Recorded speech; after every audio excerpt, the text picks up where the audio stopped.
Hello everyone and welcome to episode 61 of the Layton Fitness podcast. Now in today's episode we're going to be discussing my personal training journey, and the reason why I think this will be valuable to you is I'm sure you'll be able to relate to some of the obstacles I've faced along the way, and then I'm also going to discuss after that some of the training lessons I've learned, because if someone would have told me these training lessons when I first started training many years ago, this would have made a dramatic difference to not only my progress, but it would just save so much time, energy and frustration, which I'm sure those who are listening are going through. I think this will be a useful way to share my journey and hopefully be able to relate to some of the obstacles I face, and then in addition to that I'm going to provide you some of my top key takeaways that, in my opinion, if you apply to your training today, would make a significant difference to your progress. First of all, what really got me into fitness was slightly ironic. I actually had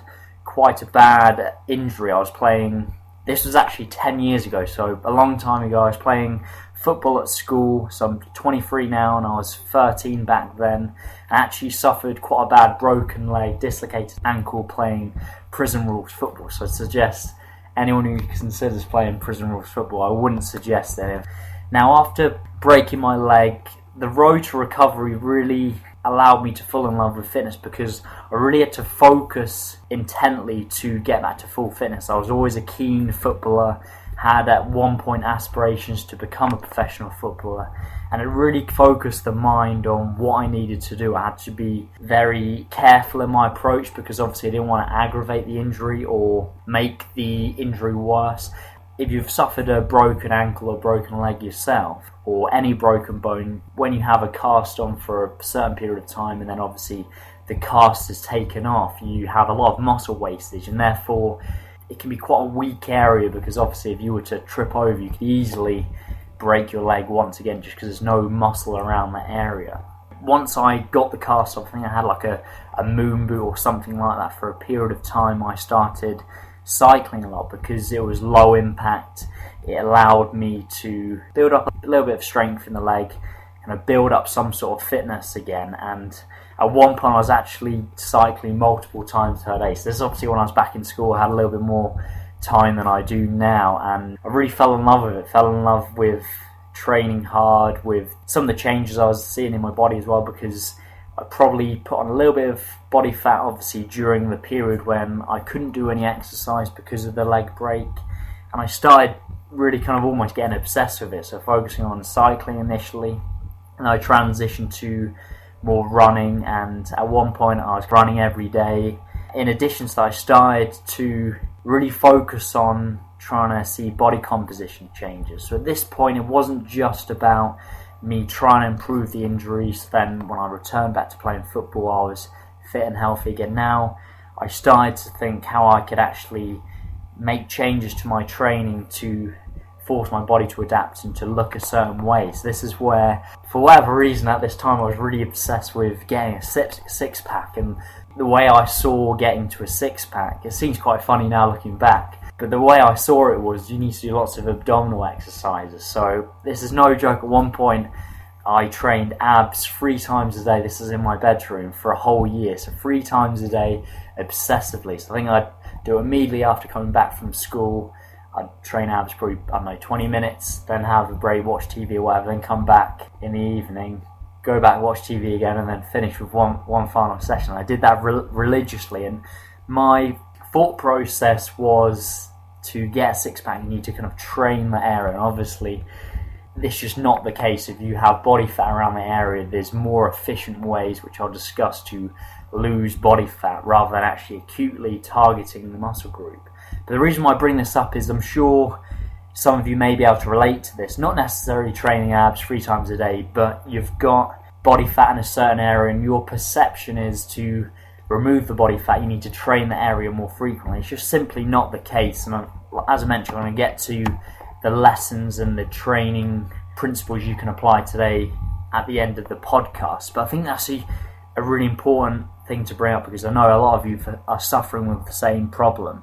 Now, when I turned 16, I joined the gym in Norwich where I live, and I was just started sixth form as well. So those of you who've been to sixth form or college, you know that when you finish year 11, in year 11 you're obviously doing 5 lessons per day, but when you go to sixth form, the number of lessons drops significantly, so you've got even more spare time. So sometimes I'd have maybe 2 lessons a day, so therefore I'd have lots more time to go to the gym. And this is where I really fell in love with weight training, and looking back, some of the areas I made again were absolutely comical. So initially, when I first started, I'd be in there for at least 2 hours training pretty much every single body part. I didn't really know what to do, so I was just training everything, mainly focusing on machine exercises and not big kind of compound free weight exercise, which is what I suggest doing now. I then started taking protein shakes, and someone told me that people that take protein shakes can easily get fat. In my head, I thought, I want to take protein shakes because I think this is the way to get bigger. I think higher protein is the way to go. This is what I thought all the time.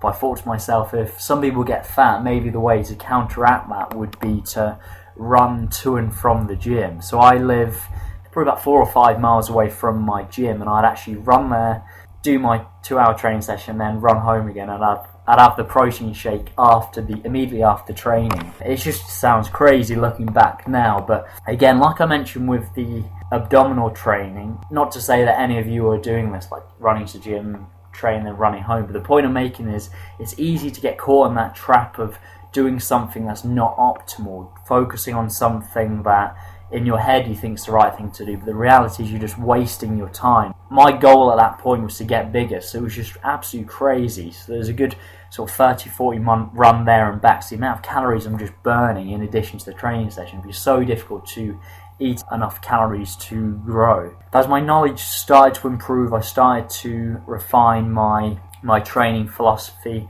started to read up more on kind of nutrition, etc., started eating more protein, started refining things, but at the same time there were so many big errors along the way. I'm going to share some of the lessons that I've learned from that shortly. But another big thing I used to do was these massive bulking phases when I get really fat, and then also in addition to that, when I transitioned to a cutting phase, I'd be so aggressive with the energy deficit, I'd drop calories so low and increase expenditure so much with cardio, etc., lose so much muscle. But the irony is with I don't know if you've suffered this from yourself, but with the muscle gaining phase, I'd find that my perception of what I actually looked like was completely wrong. I was actually quite fat, but in my head, I thought I'd look good because I'd always wear a t-shirt to the gym, and from a distance I looked like I built some muscle and still quite lean, but it just wasn't the case. This is another thing I'll discuss shortly about trying to be a little bit more objective with your body composition. Are you just randomly looking in the mirror?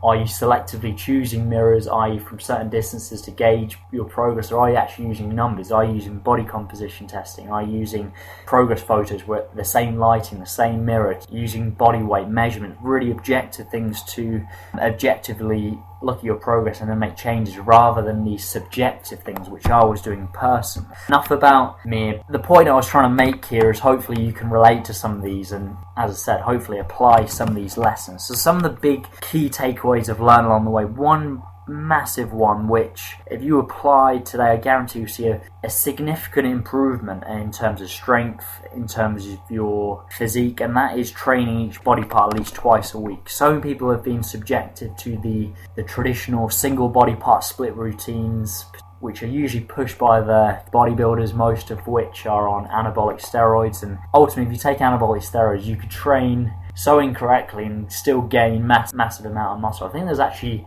one scientific study where people have actually gained muscle without even training while taking anabolic steroids. So that just shows you the power of that. Just because your favourite bodybuilder is doing single body part split routines, it doesn't mean it's optimal for you as a natural trainee.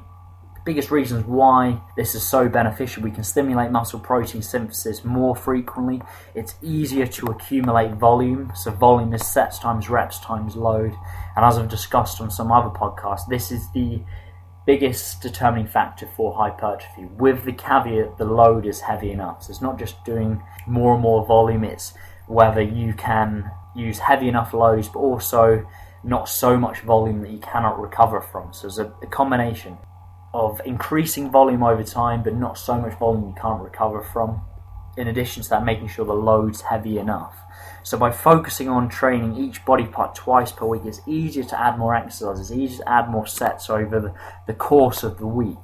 And also by hitting each muscle group twice, you can use heavier weights over the course of the week. The reason why is, for example, if you're doing a single body part split routine and you're training chest one day, as soon as you're 20-30 minutes into the session, the last part of the session, your strength is going to be significantly lower than it would be at the start of the session. But by focusing on hitting this muscle group more frequently throughout the week, you'll be fresher at both stages within the week, and as a result you can use heavier loads and therefore can increase volume, and this is obviously going to help with muscle gains, and then also maintaining strength during the fat loss phase if you're following a fat loss phase.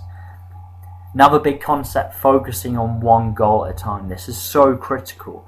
Once you're past the beginner phase, i.e.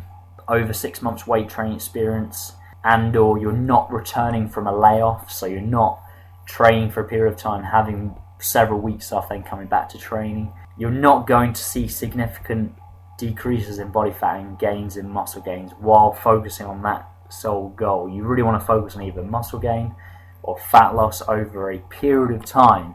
Now, with regards to muscle gain, the rate at which you'll gain this will be subject to your training age. So if you've got less than 6 months weight training experience, you can probably gain 2 to 3 pounds per month for that first 6 months.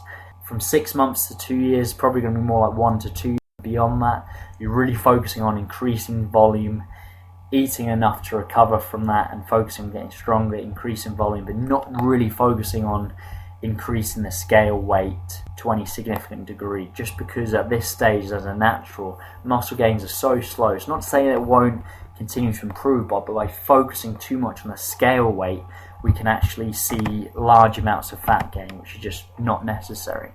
Next lesson learned, try not to train to failure on every single set. So failure is basically the point at where you cannot get another repetition within any given exercise.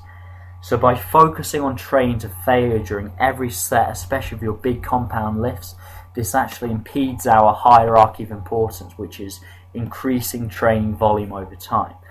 For example, if you do a bench press, if you go to absolute failure on that first set, your second and third sets, just say if you're doing 3 sets for example, your second and third sets, the loads you're going to be using is significantly lower because you've gone to failure on that first set and you're therefore very fatigued. Whereas if you didn't go to failure on that first set or the second set, you held a rep or 2 left in the tank or 1 rep, and then you went to failure on that last set, total volume would be much higher. So if you added the reps over the course of the 3 sets, that would be higher than if you went to failure on that first set. So I'd suggest not training to failure until the last set on all of your big compound exercises, things like bench press, deadlift, squat, overhead press, big heavy compound movements. Now it's important to note that training to failure on your big compound lifts is different to your isolation movements. You can pretty much train to failure on all of your isolation movements, a single joint exercise like bicep curls, tricep pushdowns, lateral raises, anything like that. Another big lesson I've learned is adding more volume to your weaker body parts. As you get more advanced over several years of training, you want to start tailoring your training to your physique. By that I mean is you'll start to see some weaker body parts, and the goal should be to add more volume, more exercise, more sets to those weaker body parts, reduce a little bit of volume to your stronger body parts. And if you focus on this over a period of time with the caveat your nutrition's on point, you'll see improvements to these areas. But as I mentioned, as you get more advanced, they won't just improve on their own. They won't necessarily improve the same amount of volume. You need to do more work for these specific areas.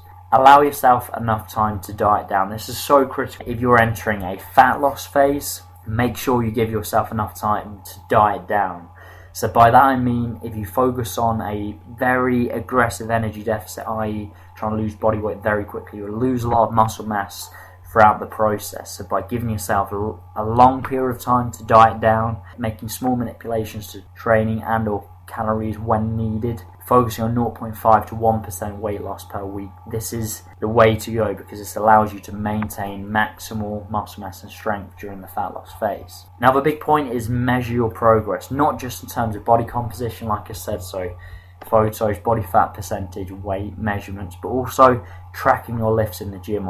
This is so critical. I personally do it on my phone in the notes section, or you can probably find apps or use a notepad, but track your lifts, and then each session you go into the gym, you know what you need to beat. Remember, if your goal is muscle growth, for example, or even within the fat loss phase, you're always striving for progress. You need to be focusing on getting stronger, adding more volume whenever possible, and you don't know whether you're doing this or not unless you're actually tracking your weights and sets and reps. Another key point, the muscle confusion concept is a myth. So you probably heard this concept of, I need to shock the muscle and confuse the muscle to get the body to adapt. This is just incorrect.